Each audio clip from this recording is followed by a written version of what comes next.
Hello, welcome back to the reading of the poem of the Man God, written by Maria Valtorta, Volume 3. Chapter 371, Part 2, Preparation Day, the morning.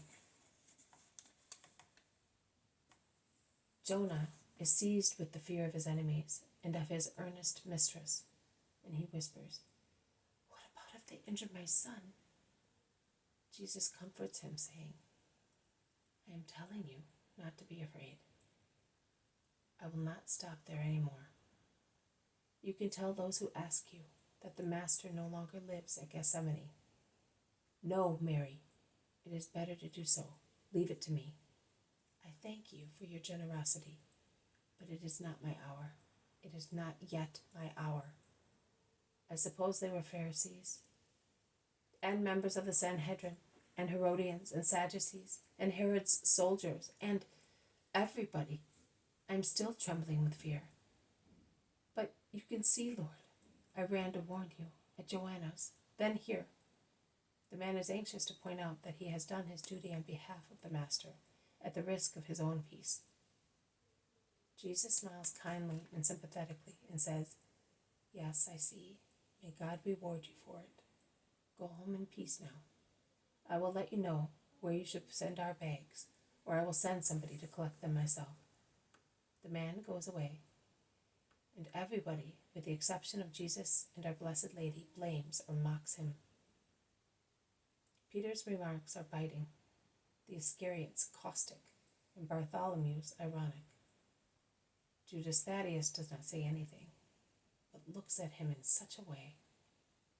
The whispering and the reproachful glances continue also among the women, ending in the final blow of Mary of Magdala, who replies to the bow of the servant peasant, "I will tell Lazarus to come and get poultry crammed at Gethsemane for the banquet of the feast." "I have no hen house, madame. You, Mark, and Mary, 3 wonderful capons." Everybody laughs at the angry and meaningful witty remark of Mary of Lazarus, who is furious at the fear of her subjects and at the discomfort of the Master, who is deprived of the quiet resting place at Gethsemane. "Do not be upset, Mary. Peace. Not everybody has a heart like yours." "Oh, unfortunately not. If everybody had a heart like mine, Rabboni, not even spears and arrows shot at me would separate me from you." The men whisper. Mary hears them and replies at once, "Of course we shall see, and I hope soon, whether this will help you to pluck up courage. Nothing will frighten me if I can serve my rabbi. Yes, serve him and my brothers. One helps when there is danger. When there is no danger, one does not serve. One enjoys oneself. And the Messiah is not to be followed by us, just for the sake of enjoying ourselves." The men lower their heads, stung by the truth. Mary squeezes through the crowd and comes before Jesus. "What have you decided, Master?" "It is Preparation Day. Where will you celebrate your Passover? Give your orders. And if I have found grace with you, grant me to offer you my supper room and to see to everything." "If you have found grace with the Father of heaven, and thus you have found it with the Son of the Father. Every movement of the Father is sacred to the Son. But if I accept the supper room, let me go to the temple to sacrifice the lamb as a good Israelite." "And if they catch you," many exclaim. "They will not catch me. They may dare to do so at night, in the dark, as rascals are wont to do, but not in the middle of crowds who worship me. Do not become cowardly." "Oh, in any case, there is Claudia now," shouts Judas. "The king and kingdom are no longer in danger." "Judas, please, do not let them collapse within you. Do not lay snares for them within yourself.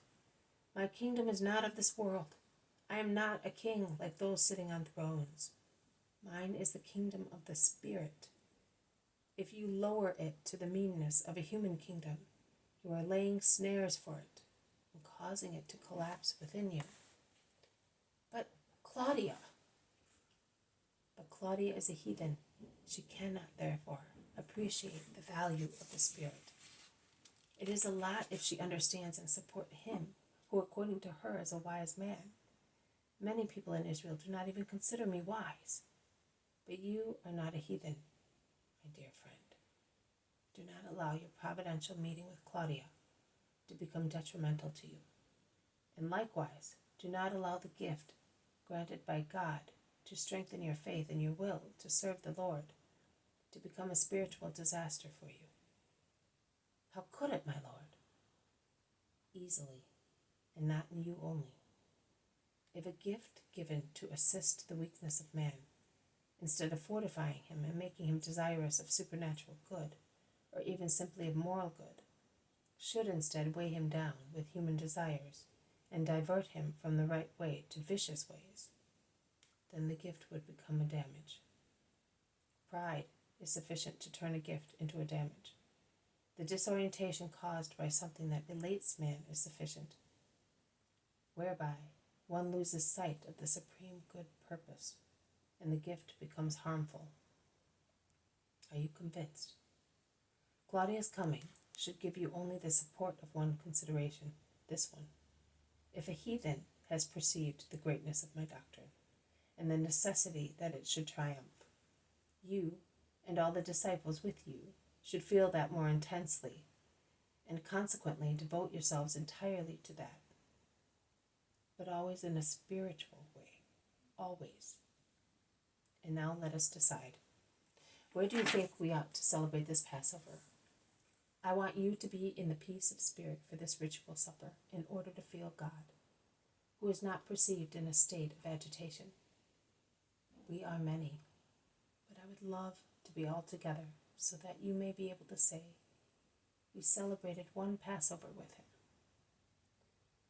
Choose therefore a place where, being divided according to the right, we can form groups, each group being sufficient to consume its own lamb.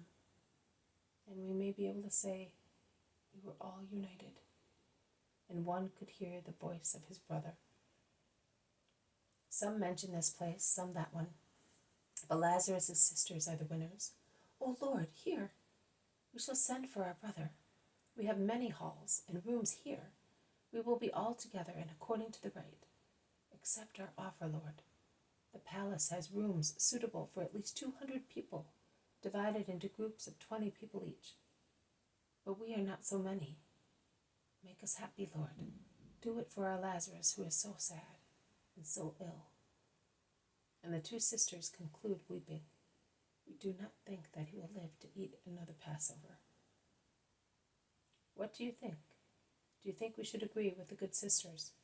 Says Jesus, putting the question to everybody. I would say yes, says Peter. And I too, says the Iscariot, and many more with him. Those who do not speak, not assent. Do the necessary then, and we will go to the temple to prove that he who is sure that he is obeying the Most High is not afraid and is not a coward. Let us go. My peace to those who are remaining. And Jesus goes down the rest of the staircase. He crosses the hall and goes out with the disciples into the street, crowded with people. This has been a reading from the poem of the Man God, written by Maribel Toita, Volume 3, Chapter 371, Part 2, Preparation Day, the morning. Thank you for listening. I will see you tomorrow. May God bless you, and may peace be with you.